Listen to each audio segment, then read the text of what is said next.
Bonjour, nous sommes au rassemblement contre les violences à la Victoire à Bordeaux. Nous sommes avec Rama qui fait partie des organisations qui ont proposé cet événement. Oui, exactement.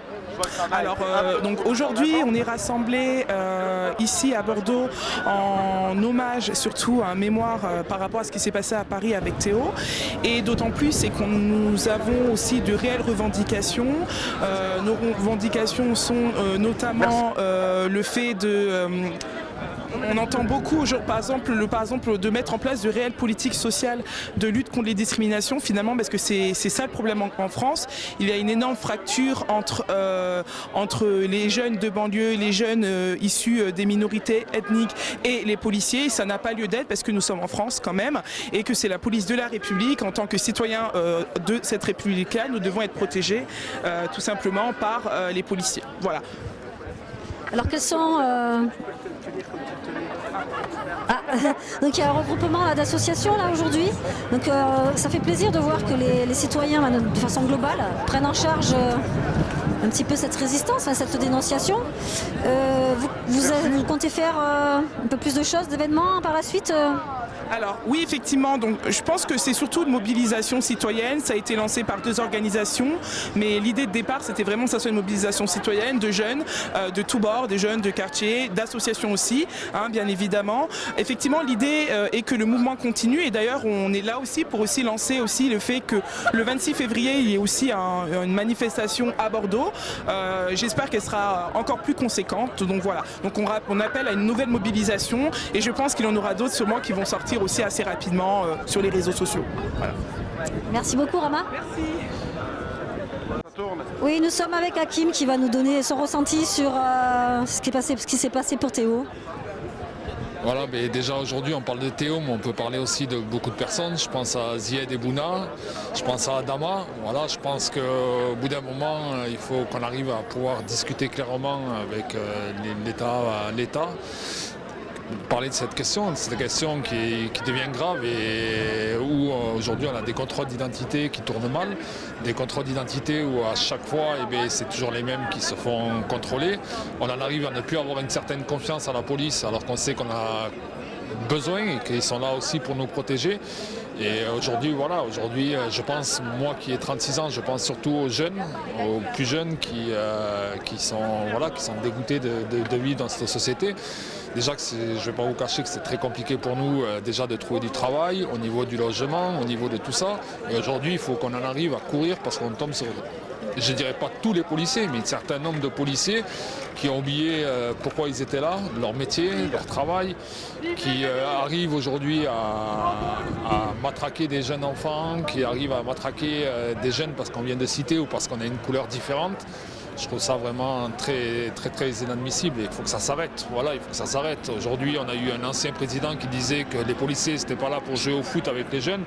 Je pense que oui, il faut que les policiers et ces jeunes, arrivent à rediscuter, arrivent à repasser des bons moments, parce que sinon ça devient grave. Ça devient grave.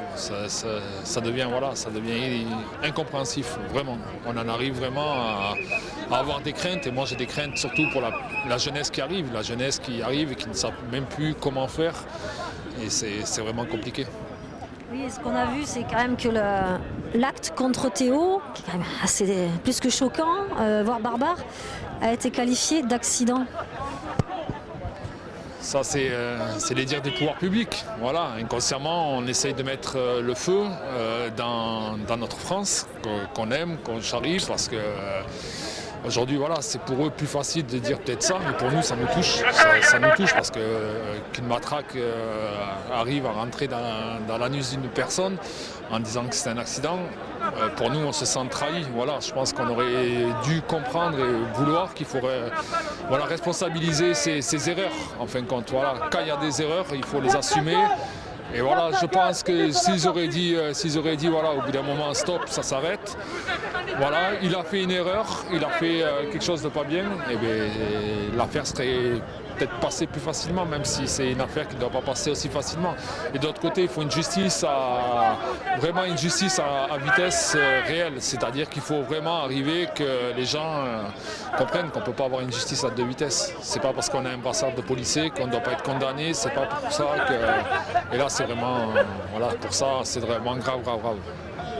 Merci, à bientôt. Au revoir. Au nom de la République, une fois blessé physiquement, ce jeune homme aurait subi des insultes telles que négro, bamboula ou salope. Nous nous associons à la douleur de Théo et de sa famille et demandons à ce que les enquêtes menées apportent toute la lumière sur cette affaire et que l'évident caractère raciste de celle-ci ne soit pas occulté. Les 4 mises en examen de la sanction administrative envers les policiers impliqués dans les violences envers Théo sont certes bienvenues. Mais il est temps de passer à l'action et de mettre en place un plan efficace pour garantir au sein des forces de l'ordre l'éradication des comportements violents ainsi que les préjugés racistes envers les habitants des quartiers populaires. Il y a urgence, à force de ne pas vouloir aborder ces problèmes, les bavures continuent et cela jusqu'à la mort, comme l'a montré le décès brutal d'Adama Traoré l'été dernier.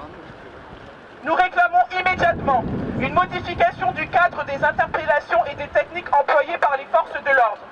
Un travail en profondeur et systématique de déconstruction des préjugés ethno-raciaux qui nuisent à l'image de la profession et qui ébranlent le pacte républicain. La mise en place du ticket de contrôle. Les contrôles aux faciès ne sont pas dignes de la République et altèrent la relation entre les citoyens et les forces de l'ordre. Il est temps de mettre un terme à cette situation, au-delà d'un rappel mécanique à la condition placée dans les forces de l'ordre.